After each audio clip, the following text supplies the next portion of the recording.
kenikmatan sehat hingga hari ini. Kita sudah berada di tanggal berapa nih? Ya, kira-kira hampir pertengahan bulan Rajab ya. Rasulullah menyebutkan,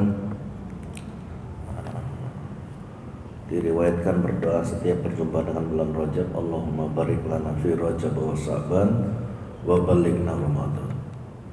Ya Allah, berkahi kami pada bulan Rajab dan Sa'ban, sampaikan kami pada bulan Ramadan.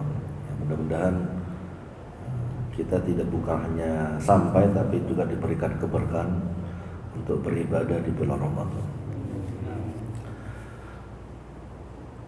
Hari ini kita akan bahas tentang kemudian salawat dan salam kepada baginda Nabi besar Muhammad SAW, kepada keluarganya, sahabatnya dan seluruh umatnya. Mudah-mudahan semua kita jadi orang yang pantas mendapatkan syafaatnya. Amin Allahumma amin.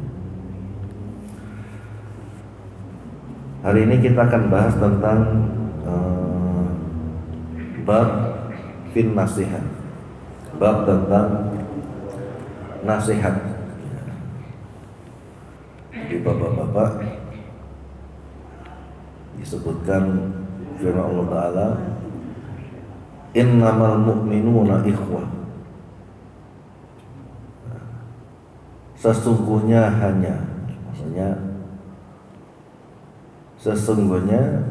hanya kaum muslimin itu atau orang-orang beriman itu adalah ikhwah, bersaudara. Maka ya, kalau ada senggol-senggol sedikit gitu ya, maka cepat segera berdamai. Kemudian hadisnya tentang nasihat ini ada hadis yang sangat populer ya. Walaupun hadisnya pendek, cuman para ulama menyebutkan hadis ini min jawami'il kalam. Jadi kalimatnya pendek tapi maknanya sangat dalam.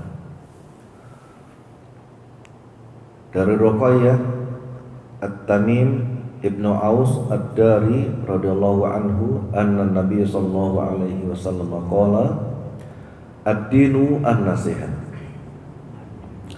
Agama itu adalah nasihat. Kemudian kulna liman, kemudian para sahabat bertanya, kepada siapa nasihat itu ditujukan?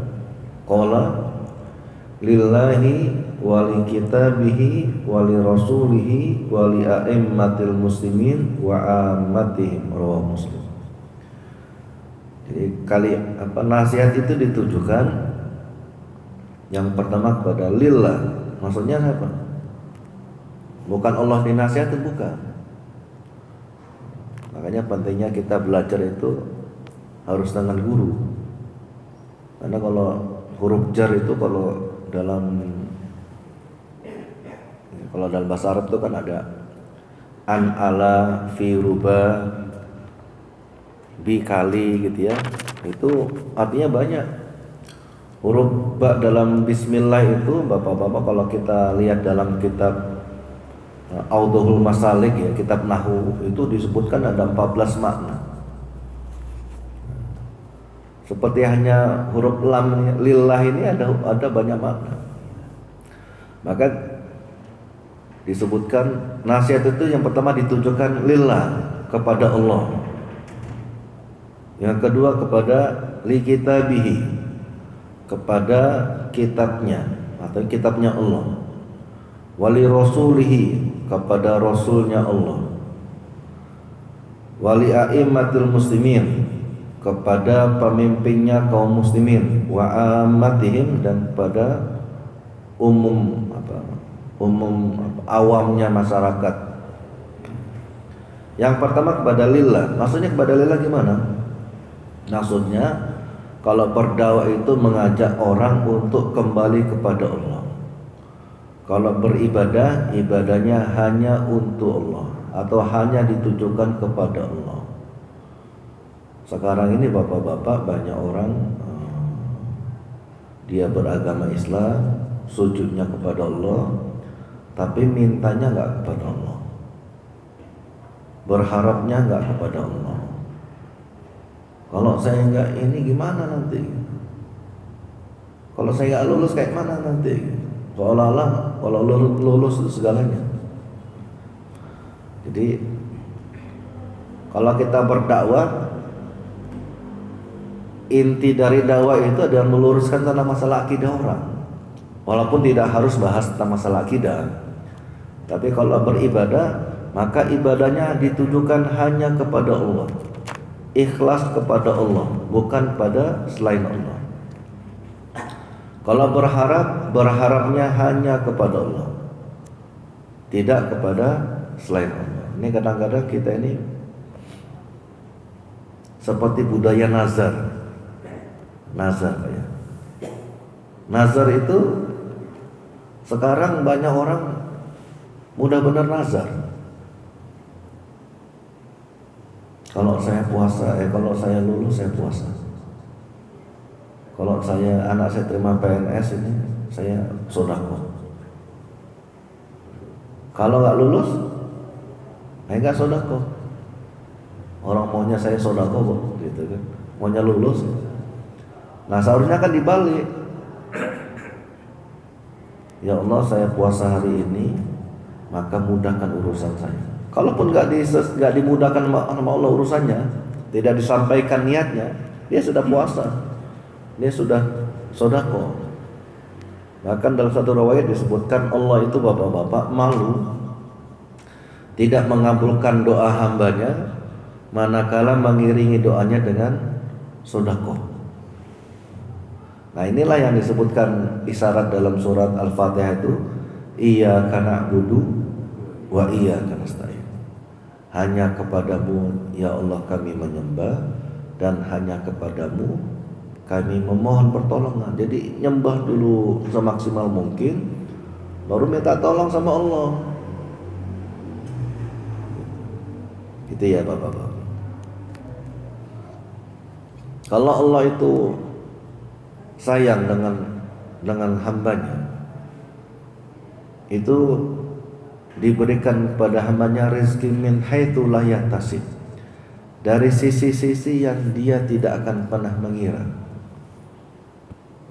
Saya ingat benar teman saya itu Ustaz Agus Komarudin, itu daftar di Libya bareng saya, satu kelas dengan saya gitu. Ternyata ditakdirkan nasibnya tidak seperti saya lulus, dia nggak lulus. Mau pulang malu gitu ya. Ngapal Quran. Ya, ngapal Quran. Sambil ngapal Quran tuh sambil ngajar TPA. Begitu usianya sudah sampai usia pernikahan, mau nikah lah Pak Agus. Pak, selamat, Pak, selamat. Mau nikah itu dia mikir-mikir, nikah sama siapa ini? Gitu. Kalau nikah sama yang lain, mungkin nggak dia terima. Akhirnya dia ngelamar lah guru TPA, barang dia ngajar itu dilamar. Karena saya kan orang miskin, ini guru TPA ini kalian orang miskin juga, mana gembrot gitu kan.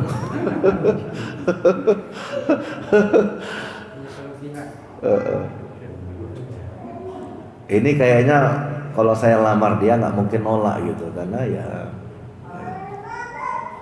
begitu dilamar malah ditolak Pak. Ngelamar lagi buat ini, bukan ngelamar, apa namanya, proses lah kalau dalam itu kan ya. Dikenalin, taruh gitu, ditolak gitu.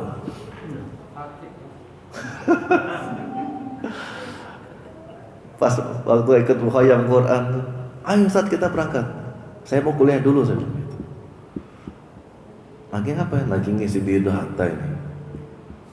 Sama siapa? Ya adalah, tapi saya ragu Ustaz, kata dia. Itu yang jelek-jelek gembrot aja nolak saya, apalagi yang ini gimana ini. Tapi ketemu Robi saya suruh bismillah gitu. Malah yang terakhir tuh malah nerima Pak, lebih muda, cantik, dokter pula gitu kan. Ini yang guru TPA malah nolak. Maka saya bilang ternyata Allah itu nggak ingin kamu tuh susah. Antum sudah ngapal Quran, dapat ini malah susah nanti kamu. Ternyata Allah inginkan gitu. Walaupun waktu itu agak kesel-kesel kan, baru sekarang dia ridho. Maka Allah itu kalau ngasih rezeki itu Pak, min haitsu la yahtasib, dari sisi-sisi yang kita nggak akan ngira. Ini ada cerita lagi nih, pengalaman-pengalaman. Jadi ada perempuan orang miskin tapi baik, sama tetangganya bagus gitu, guru TPA gitu ya. Jadi dilamar laki-laki, nggak punya bapak ibu, nggak ada, tapi tetangganya bantu semua gitu. Kata tetangganya, kalau memang lamaran jangan di rumah kamu, sempit rumah kamu, ke rumah saya aja lah. Jadi rumah sebelahnya Pak dia gitu. Terima lamarannya. Udah begitu sudah bagi undangan, ternyata orang tuanya perempuan tahu kalau dia ini bapak ibu nggak ada, orang nggak punya juga, dibatalin Pak. Sudah lamaran tuh dibatalin. Maka perempuan itu mau nangis di rumah itu nggak enak gitu kan, rumahnya kecil pasti kedengaran orang gitu kan. Akhirnya dia cari tempat nangis yang lain gitu. Begitu berangkat, tempat nangis yang bagus di mana ini? Kebetulan ada 1 kilo dari tempat dia, dekat tempat dia ngajar itu, ada orang Cina mati. Nah, nangis itu aja lah gitu kan.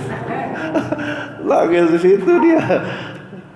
Lama nangisnya paling seru Pak dibanding yang lain. Yang lain udah pada nangis, sudah pada terima ampau, dia masih nangis lama gitu kan. Nah itu jadi pembicaraan keluarga besar orang Cina itu. Ternyata orang Cina itu punya istri 2. Bisi-bisi, jangan-jangan yang nangis gak kelar-kelar ini istri yang ketiga nih. Ini kayaknya istri yang ketiga ini gitu.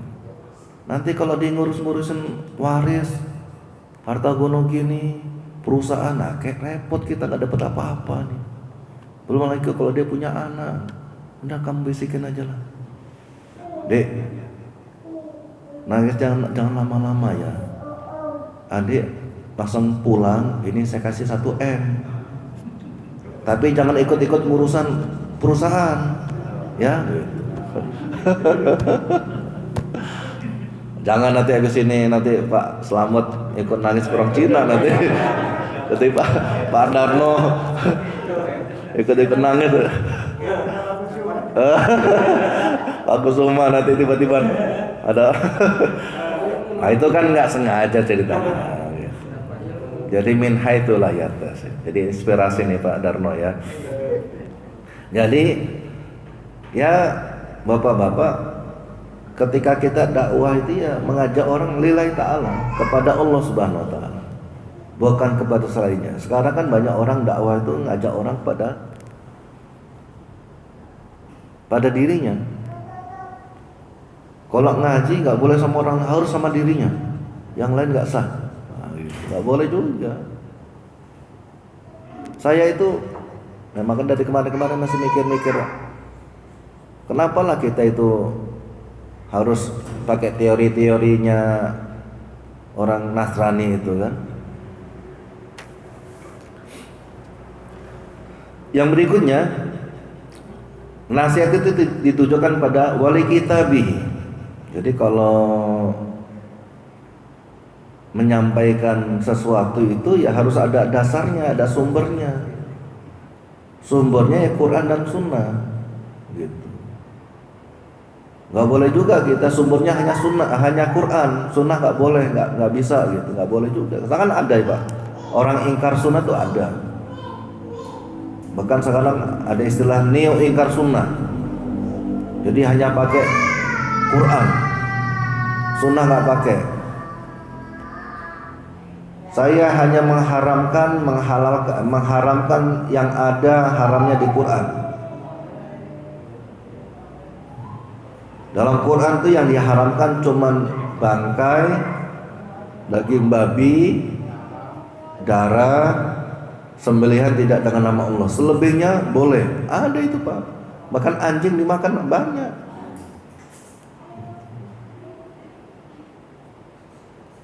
Atau mohon maaf, ini yang diprotes.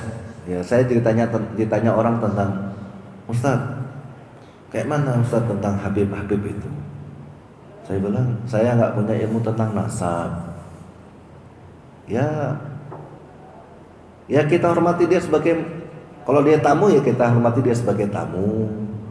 Kalau dia seorang ustadz ya kita hormati dia sebagai ustadz. Gitu. Ya saya itu sikapnya, karena nggak punya ilmunya maka la nusaddiq wa la nukadzib. Ya kita tidak berlebihan percaya dengan dia, gitu. Tapi juga tidak mendustakan. Karena mohon maaf, ada pertanyaan begini, berguru dengan Habib yang bodoh itu lebih afdol daripada berguru dengan 1000 ulama. Benar nggak ungkapan ini Ustaz? Saya bilang, ya kalau kita belajar usul fikih, pertanyaannya, ungkapannya sudah salah. Namanya berguru itu sama orang pinter. Masa berguru sama orang bodoh? Iya. Orang-orang pening kaki nggak sembuh-sembuh itu kan nyari orang pintar kan begitu Pak ya, bukan nyari orang bodoh kan. Iyalah, itu situ pernyataannya sudah salah. Namanya berguru itu sama orang pintar. Ini pintar, tapi ini lebih soleh ya. Tentu kita harus yang ambil soleh, kan begitu Pak. Nah selama ini kalau bapak-bapak amati, kadang-kadang ada orang yang hanya modal nasab ya, entah benar entah enggak gitu kan, nggak ada ilmu, ngumpulin orang, kemudian dia cerita tentang ajaib-ajaib, tentang cerita-cerita. Yang disampaikan bukan Al-Quran, bukan juga hadis, tapi hanya cerita-cerita. Bahkan saya pernah dengar itu Pak, ada Habib Fulan, dia telat dari pesawat, telat ke bandara, pesawatnya sudah berangkat. Kemudian pesawat tunjuk, woi tunggu saya. Pesawat tuh mundur Pak. Pikir saya, ya Allah, ini kayak mana gitu. Nah itu kan jadi, makanya saya bilang gini, man takallama bi ghairi fanni ata bi ajaib. Barang siapa yang ngomong-ngomong tidak sesuai dengan ilmunya, maka nanti ngomongnya ajaib-ajaib, aneh-aneh gitu. Nggak sesuai dengan logika. Kan Quran agama ini kan dia salah satu yang jadikan rujukan selain Quran dan Sunnah itu kan akal. Maka ada ungkapan ladina liman la aqlalahu. Tidak ada kewajiban beragama orang yang nggak punya akal. Itu ya. Maka kalau kita menyampaikan nasihat, ya nasihat itu ya harus ada sumbernya. Apa itu ya? Quran ya. Semisalnya ya sunnah. Jadi kalau dia khutbah, kalau khutbahnya tidak menyampaikan satu ayat saja, itu batal khutbahnya Pak. Walaupun yang sampaikan benar, bapak-bapak mari kita ke masjid gitu. Kalau dia nggak menyampaikan pesan takwa, itu batal.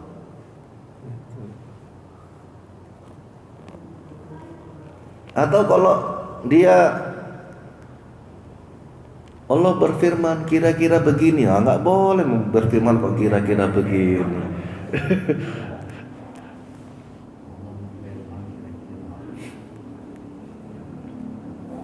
Yang berikutnya, masih lama. Kira-kira. Nanti saya keenakan ngomong gitu kan. Soalnya yang nggak kebagian sendiran kan banyak. Kalau Pak Habib kan enak dia, ada sendirannya. Tadi Pak Slamet sudah duduk situ. Ingat Pak Habib ngingkir dia, kalah tua nih. Yang berikutnya wali rasulihi. Jadi nasihat itu ditujukan juga kepada Rasul. Jadi kalau kita mau cari teladan, sebaik-baiknya teladan itu Rasul. Maka bapak-bapak, kalau kita mau cari figur contoh, maka carilah contoh yang sudah meninggal. Jadi kalau nyari contoh, sosok yang mau dicontoh itu yang sudah meninggal. Kalau belum meninggal, nah kita nggak tahu di akhir hidupnya seperti apa. Ya. Ada orang-orang soleh di akhir hidupnya malah murtad. Ada, Pak. Nah. Saya waktu di kampus, saya punya teman, memang ganteng, Pak. Orang Cianjur, orang Sunda, cakep gitu. Terus saya beli buku, ngelipet buku, ngelipet buku itu. Kemudian tas bukunya ada sampul foto artis lama, Anna Maria. Pak Slamet kenal ya?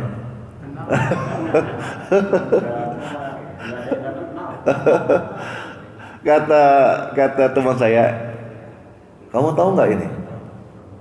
Tahu lah, ini istrinya Roy Martin gitu. Ini mbak saya. Bener. Iya. Ini mbak saya. Cuman diusir sama keluarga. Kenapa? Karena dia murtad.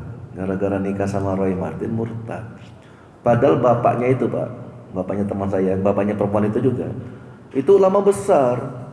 Sering tugas ke luar negeri, ceramah, kadang di Arab gitu. Ustaz besar, ajengan gitu. Cuman karena dia murtad, ya diusir. Jadi anaknya ustadz aja, ya anak Nabi aja bisa kafir loh, Pak. Pamannya Nabi. Jadi nggak boleh juga kita berbangga-bangga dengan nasab. Bapak saya ini, bapak saya nggak boleh. Nah, Rasul ini bapak-bapak, ini kadang-kadang kita itu kan Rasul, kita kan bukan.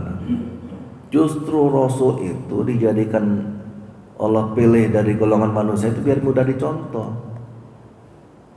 Perilakunya tuh mudah dicontoh. Kalau Rasul itu dari golongan malaikat, sulit kita, Pak. Malaikat gak punya nafsu. Iya. Malaikat itu kalau sudah zikir sampai kiamat. Kalau suruh tasbih terus. Kalau suruh minggul ars terus gitu, Pak. Tugas kamu niup sangkakala. Waktunya tunggu kode saya, gitu. Nyampe sekarang belum ditiup-tiup itu, Pak. Kalau dia nggak sabar kan, punya nafsu kan, kayak mana lah bujinya nih ya? Meledak. Iya. Kan bukan kayak kita. Karena dia nggak punya nafsu, nggak ada kepingin tahu tuh, nggak ada, Pak. Malaikat itu.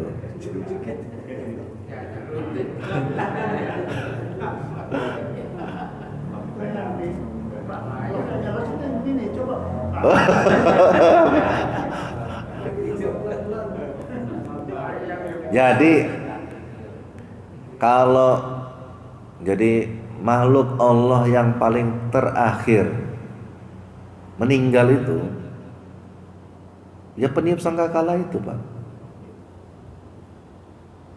Begitu ditiup, semua makhluk hidup itu meninggal, termasuk para malaikat itu mati semua, Pak. Termasuk dia habis niup itu mati juga, gitu. Maka dia nggak niup bukan karena tahu bakal mati juga, enggak, tapi nunggu perintah dari Allah. Maka Rasul ini, Pak, ya Allah siapkan dari golongan manusia biar kita mudah nonton. Jadi kalau cari contoh yang terbaik ya Rasulullah. Rasul itu anak yang paling berbakti pada orang tuanya, suami yang paling akhlaknya bagus pada istri-istrinya gitu ya. Panglima perang yang paling taat gitu. Seluruhnya ada pada Rasul. Yang berikutnya wali a'immatil muslimin. Jadi dakwah itu nasihat itu juga ditujukan kepada agar kita taat kepada pemimpinnya kaum muslimin. Ya. Pemimpin kaum muslimin tidak harus taat selama dia tidak bermaksiat kepada Allah. Ya, kepada imam saja yang cuman beberapa waktu aja kita suruh taat, apalagi kepada yang waktunya panjang. Kalau dulu khalifah itu umurnya ya umur usia. Kalau sekarang kan enggak, karena kesepakatan. Maka kalau ada baik kita disuruh taat pada pemimpin kita juga harus tahu dengan kondisi rakyatnya. Maka bapak-bapak ya kalau jadi imam ya dia harus tahu rakyatnya. Jadi kalau imamnya sudah ngasih kudu batu-batu ya cepat selesai lah imam, jangan dipanjang-panjangin gitu kan. Kalau dia khutbah Pak, ini kadang-kadang ada imam panjang-panjang banget khutbahnya itu. Kalau ada makmum udah gitu, ya sudah selesai lah khutbahnya, jangan panjang-panjangin. Ini yang terakhir itu nggak selesai gitu kan. Saya pernah ngobrol ada wakil ketua masjid jadi kami mahasiswa itu kan kalau pindah kos-kosan, jadi kita silaturahim lah ke ustadz-ustadznya gitu kan, minta nasihat. Jadi dia ngasih nasihat pakai nomor Pak. Saya kasih kepada kalian ya paling tidak 9 nasihat. Waduh, 9 nasihat. Satunya panjang banget gitu Pak. Kata teman Novel, 9-nya kapan ini?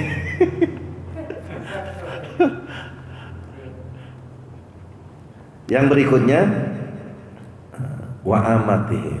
Jadi nasihat itu ditujukan kepada amatihim, kepada umumnya rakyat atau awamnya orang. Maka kalau menyampaikan suatu nasihat itu bapak-bapak, kalau banyak kaidah disebutkan khatibun nas ala qadri uqulihim. Bicara kepada manusia sesuai dengan kadar otaknya atau kadar ilmunya. Atau ada kaidah lagi khatibun nas bilughatihim. Bicaralah kepada manusia sesuai dengan bahasanya. Ada kaidah lagi wa anzilin nas manazilahum. Dudukkan orang itu sesuai dengan kedudukannya. Jadi bapak-bapak ya kalau nyampain sesuatu kepada anak-anak remaja itu nggak bisa kayak gini Pak. Iya, orang nyampe kayak gini aja Mas Pahit ngantuk.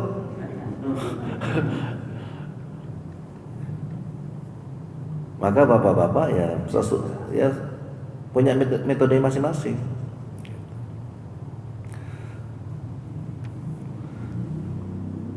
Jadi kalau berdakwah itu ya sesuai dengan latar belakang orang. Suatu saat Rasulullah gini Pak, kan Quran Sunnah itu kan keluar, ada namanya asbabun nuzul, ada asbabun nurul. Itu dia keluar itu pasti ada alasannya Pak, pasti ada latar belakang. Kalau dalam kajian ilmu itu maqasid syariah, pasti ada latar belakangnya, pasti ada alasannya, pasti kenapa muncul ayat ini, kayak gitu Pak. Rasul itu pernah ditanya dengan beberapa orang sahabat suatu pertanyaan yang sama, tapi jawabannya beda-beda. Ya Rasulullah, ayu amalin afdol, amalan apa yang utama ya Rasulullah? Rasul menjawab, as-salat fi awali waktiha. Ditanya lagi, amalan apa yang paling afdol? Orang lain. Kata Rasulullah, birrul walidain. Ditanya lagi, soalnya sama Pak, orang lain. Jihad fi sabilillah. Itu 2-3 orang itu kalau dia kumpul mungkin, loh, saya nanya ini kok jawabannya beda? Kok jawabannya beda? Ya karena Rasulullah tahu latar belakang orang-orang yang nanya itu Pak. Yang pertama mungkin bisa jadi dia sama orang tua bagus, sholatnya bagus, tapi gak mau jihad. Yang kedua mungkin rajin jihad, rajin sholat, rajin ke masjid, tapi sama orang tua tuh kurang baik. Ya saya kemarin tuh kan mendamaikan orang itu, anak gadis, anak-anaknya sama orang tuanya itu gara-gara rebutan harta Pak. Mungkin masih tetangganya Pak Selamat itu kalau saya sebutin itu. Yang berikutnya mungkin dia sama orang tua bagus, jihadnya tapi keteteran sholatnya, maka ada latar belakang itu. Maka bapak-bapak kalau ditanya orang, saya tanya detail, apalagi kalau tentang masalah waris. Kamu siapanya? Oh, kalau bukan siapa saya nggak ada. Apa manfaat bapak tahu tentang ini? Kecuali kalau bapak ini ahli warisnya. Gitu. Ada satu keluarga orang Lampung itu kakeknya meninggal. Kemudian ada salah satu mantu dari orang Lampung itu, pas saya lagi takziah, dia bilang gini, Ustadz, nah mumpung Ustadz datang ini, minta tolong Ustadz, kumpulkan ahli warisnya bagi waris. Kamu siapa? Ya saya ininya. Ya kamu kalau mau mati jangan ngajak-ngajak saya lah. Kecuali kalau ahli warisnya yang dia ngomong, saat ini kami mau kumpul minta tolong sana, baru dia bukan siapa-siapanya.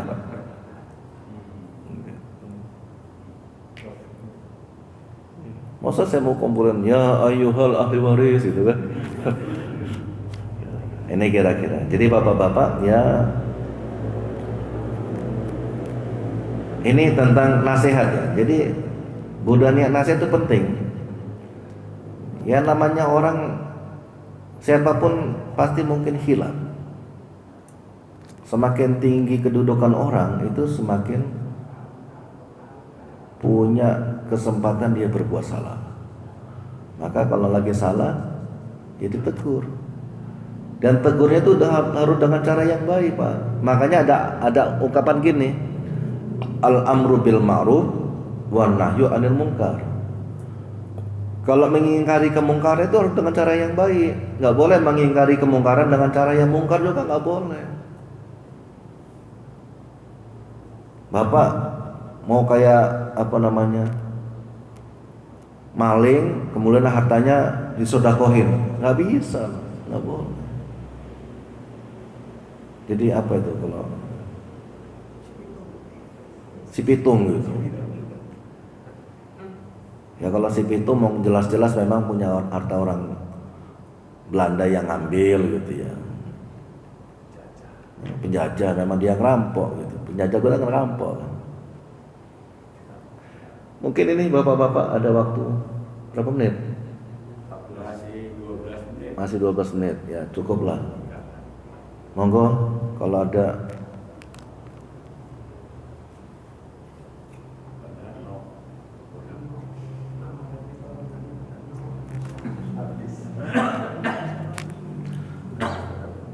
Kalau belum saya ngasih tambah lagi. Hadis yang berikutnya an Anas radhiyallahu anhu anin Nabi sallallahu alaihi wasallam qala la yu'minu ahadukum hatta yuhibbu li akhihi ma yuhibbu li nafsihi. Jadi tidak beriman salah satu di antara kalian, kalau mana tidak beriman apa enggak? Kafir. La yu'minu ahadukum, tidak beriman salah satu di antara kalian hatta yuhibbu atau hatta yuhibba li akhihi ma yuhibbu li nafsihi, sampai dia mencintai saudaranya seperti dia mencintai dirinya sendiri. Ini kalau Bapak lihat teks la yu'min itu maksudnya apa, Pak? La, tidak, yu'min, beriman. Itu Pak Habib ya? Ya. Tidak beriman. Berarti kafir semua berarti. Maksudnya bukan tidak beriman, tidak sempurna iman. Tidak sempurna. Sama kayak ansitu yaumal jum'ah wal imamu alal mimbar. Faman takallama faqad lagu. Diamlah kalian ketika khatib naik mimbar. Barang siapa yang berbicara sia-sia Jumatnya. Maksudnya sia-sia Jumatnya. Bukan batal. Tidak sempurna Jumatnya.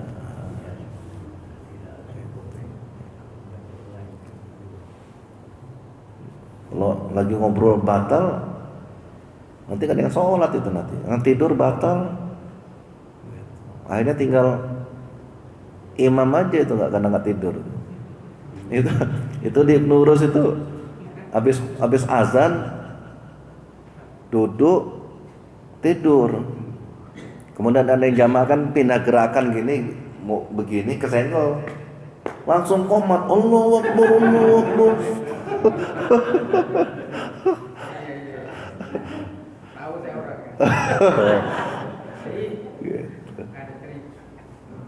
Monggo Bapak, ada Pak Slamet ngasih ini permulaan. Kalau kemarin tadi Ustaz menyampaikan tentang khutbah itu kan tanpa ayat ya. Hanya takwa itu kan nggak sah ya. Iya. Ini anjuran takwa ini apa cukup di khutbah pertama, khutbah kedua nggak perlu apa dua-duanya? Apa nanti ini mungkin hilaf ya nggak perlu itu mungkin. Nah, kan saya perhatikan ada yang dua-duanya kan, Iya. ada yang di khutbah pertama, kedua enggak. Jadi namanya dua khutbah. Kalau dua khutbah itu, khutbah pertama harus ada, khutbah kedua harus ada. Ya. Beda dengan ceramah. Kalau ceramah nggak harus. Kalau khutbah itu ada rukunnya. Alhamdulillah, sholawat, ya.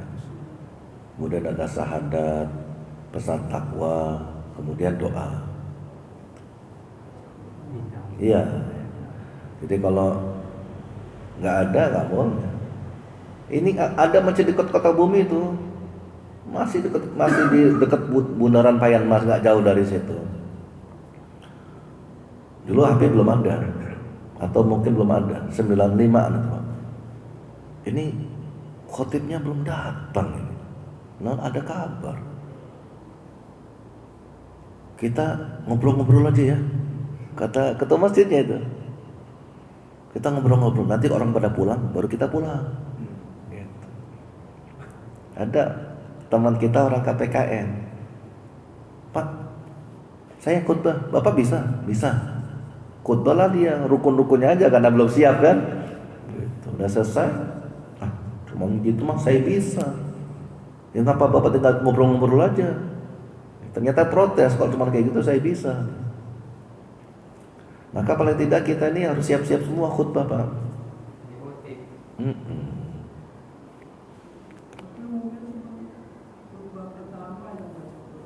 Hah? Enggak sah. Bapak tidur paling nggak ngelihat, itu nggak dengar.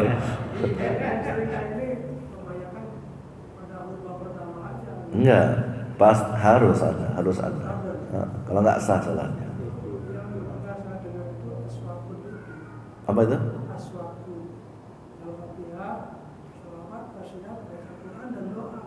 Iya. Alhamdulillah, pujian, sholawat, syahadat, Maksudnya nasihat takwa. Sudah doa. kalau syahadat kan ya bukan rukun. Bukan rukun. Gitu. Yang sering memang yang pengalaman itu yang khutbah kedua nggak ada pesan takwa itu banyak gitu. Karena memang teks khutbah itu banyak yang kedua nggak ada itu. Oh nggak, iya, maksudnya itu mungkin penghematan, nggak ditulis itu. Iya.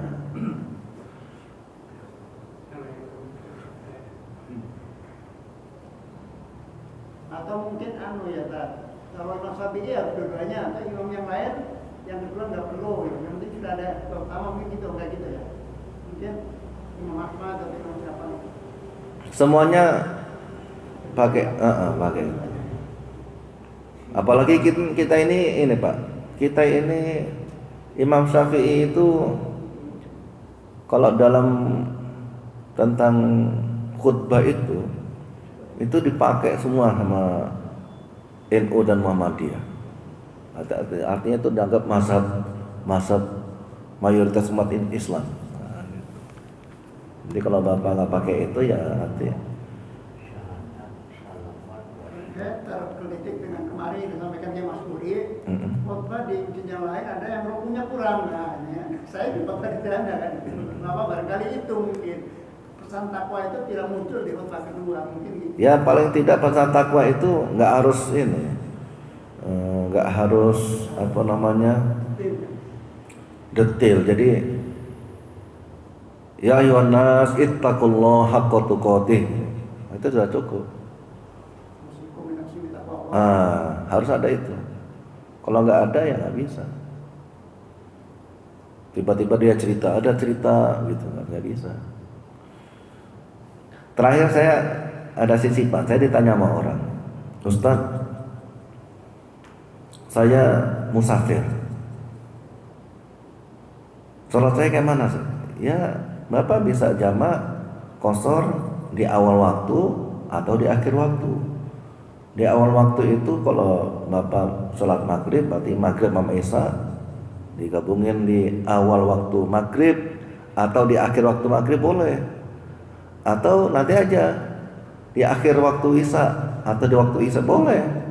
Baik Bapak maghrib dulu atau isya dulu baru maghrib, nggak apa-apa.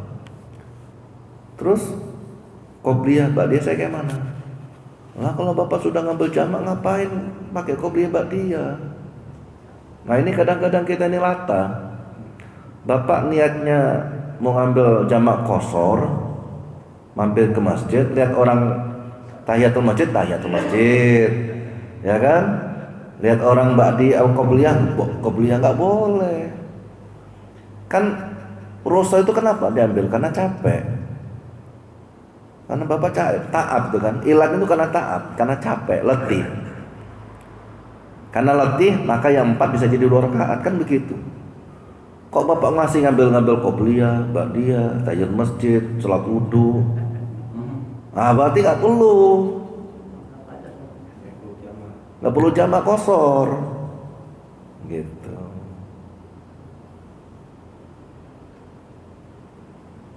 Banyak Ustaz. Ya.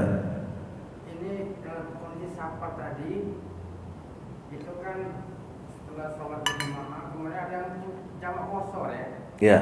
Itu ada imam ya.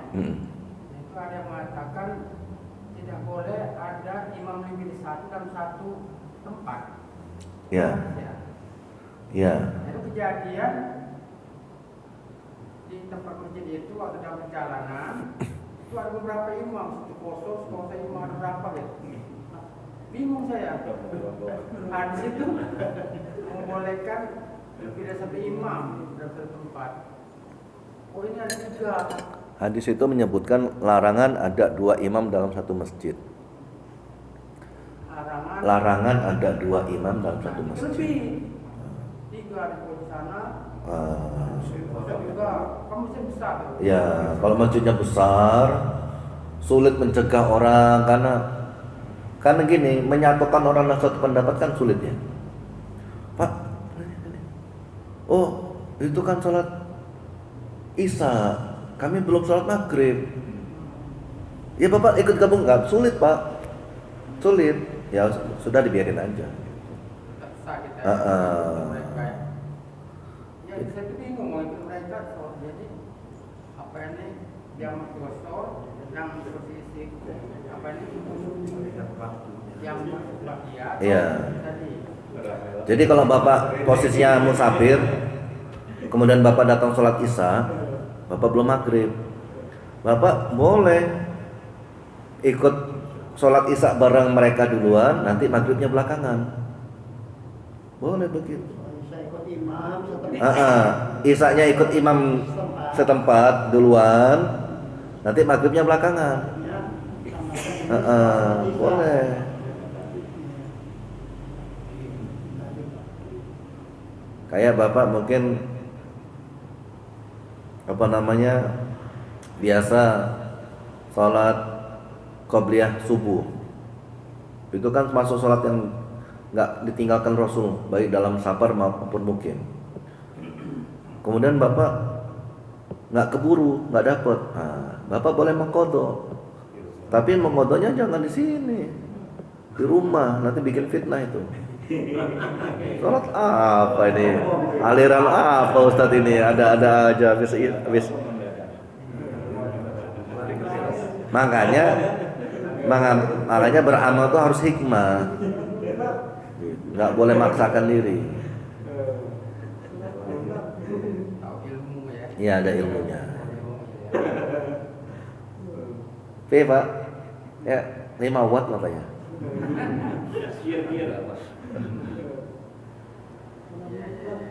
Ada lagi?